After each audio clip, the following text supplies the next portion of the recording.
Ndryshimet e fundit në qeveri përbën një rikonfigurim të dukshëm të kabinetit. Nga 17 portofol në strukturën e kabinetit, 6 kanë ndryshuar drejtues, ose 35.3% e qeverisë. Nga këto 6 lëvizje, 4 janë zëvendësime të plota, ndërsa 2 janë ripozicionime të brendshme. Enea Karakaçi zëvendëson Belinda Balluku në infrastrukturë dhe energji. Ferit Hoxha zëvendëson Elisa Spiropali në punët e jashtme. Ermal Nufi zëvendëson Piro Vengu në mbrojtje. Eriona Ismaili zëvendëson Toni Gogu në marrëdhëniet me parlamentin. Ndërkohë kemi 2 lëvizje të brendshme. Besfort Lamallari kalon nga drejtësia në Ministrinë e Brendshme dhe Toni Gogu kalon nga marrëdhëniet me parlamentin në drejtësi. Një nga ndryshimet më të rëndësishme është ndarja e funksionit të zëvendës kryeministrit nga portofoli infrastrukturës dhe energjisë. Më herët ky funksion ishte përqendruar në një figurë të vetme.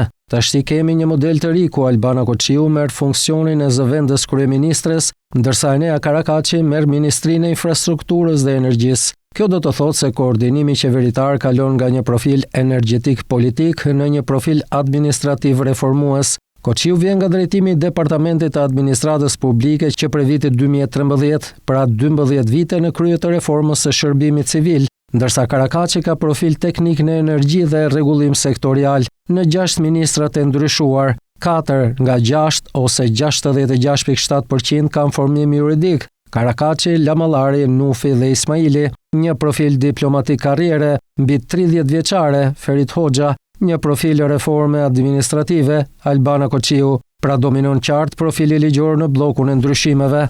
2 nga 6 lëvizjet prekin drejt për drejt sektorin e sigurisë dhe drejtësisë. Këto 2 ministri lidhen drejt për drejt me kapitujt 23 dhe 24 të integrimit evropian, që konsiderohen ndër më të rëndësishmin në procesin e negociatave me Bashkimin Evropian. Në Ministrinë e Jashtme kemi një ndryshim struktural të profilit ku kalohet nga Elisa Spiropali me profil politik parlamentar te Ferit Hoxha, diplomat karriere që nga 1991. Hoxha ka qenë ambasador në Bashkimin Evropian, OKB, Francë, UNESCO dhe ka mbajtur postin e sekretarit përgjithshëm të Ministrisë së Jashtme.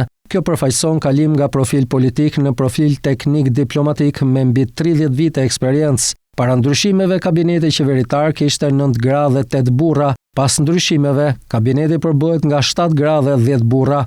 Megjithatë, poste kyçe si zëvendës kryeministrja, ekonomia, arsimi dhe shëndetësia mbeten në drejtimin e grave. Nga 6 ministrat e ndryshuar, 3 prej tyre apo 50% kanë studime ose eksperiencë të gjatë jashtë vendit. Por çfarë tregojnë këto shifra? 35% e kabinetit ndryshon, ku 66.7% e lëvizjeve janë zëvendësime reale, 66.7% e ministrave të prekur kanë formim juridik, ndërsa 50% kanë profil ndërkombëtar të theksuar. Në thelb kemi një riorganizim që forcon profilin ligjor dhe teknik të kabinetit, ndan funksionin e koordinimit politik nga menaxhimi sektorial në nivele zëvendës kryeministrie dhe zhvendos diplomacinë drejt një modeli me karrierë profesionale.